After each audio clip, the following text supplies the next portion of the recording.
Dear teachers, today I talk to you as a child, psychotherapist and mother. My earliest memories of school are from class 2, when my class teacher would make me stand next to the dustbin and call me garbage because I couldn't recite the times table, and that too from anxiety. My class 3 Hindi teacher who would pick on me for my skin color and tell me, your fair skin won't run your life, because I was an academic failure. My class 6 teacher who would call me dumb and stupid in front of 45 girls and tell me I would never be an academic success. That continued on for a few years. My class 7 teacher who decided to stand me in front of a class of 45 girls again and tell me that children like me grow up to be drug addicts, go to jail, and are useless for society. I stood there absolutely mute and frozen. And then she proceeded to warn every parent in a parent-teacher meeting to keep their kid away from academic failures like me, because we might encourage their kids to not focus on studying. I remember the day my mom came home from that parent-teacher meeting, and I remember my horror, shame and guilt when my mom told me that she felt embarrassed and in pain after seeing how other parents looked at her and judged her for being Mansi's mother.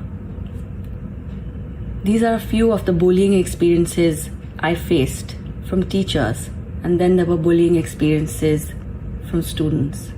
Yes, I was obese, not sporty, not good at any extracurricular, and I was told I was a nightmare of teachers and parents alike.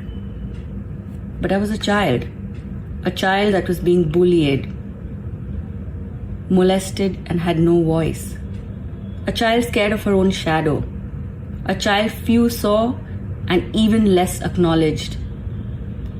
Because you know why? Because the world belongs to toppers, to cool kids, to sporty kids, to kids who have potential to go on to be head girls and head boys, to beautiful popular kids.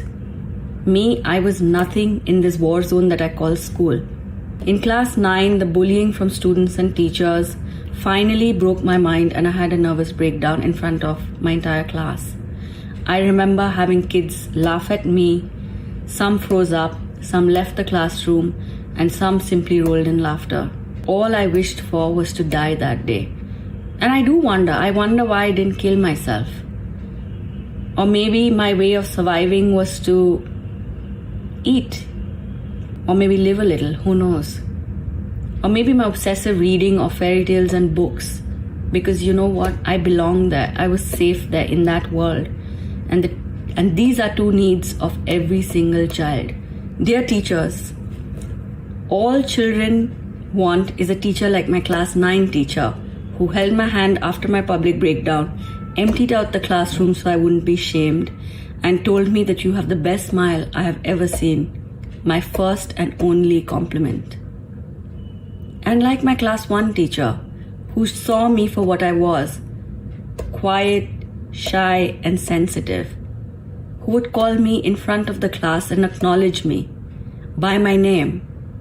And as I tell you this, I can recall that feeling of joy, of gratitude, that elation that a 7-year-old would feel for being seen.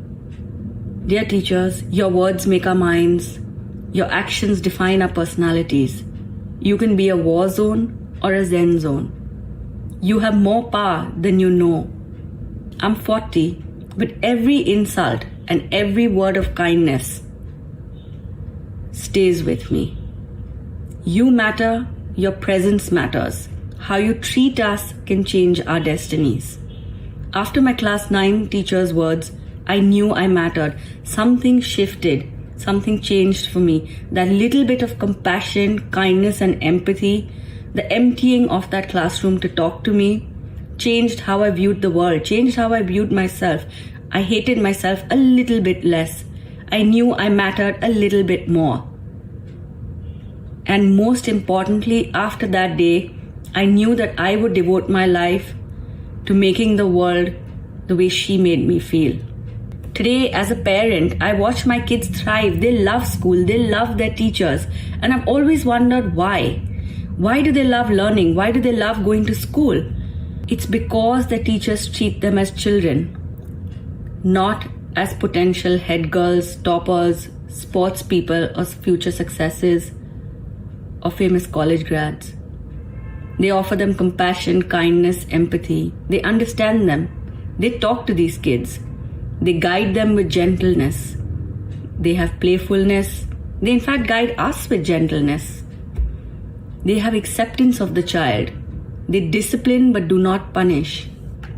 Remember, your presence can make a child who is being raped, molested, or living in a domestically abusive home feel safe, feel heard.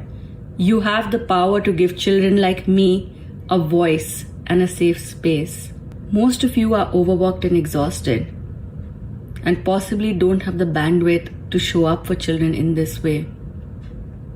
But a small smile, a small gesture, like my class 9 teacher, might remain with that child forever like it did with me, and can change children like me for life. Thank you for the work that you do, and for all the teachers that have shown me kindness. You changed my life, and you changed many lives through me.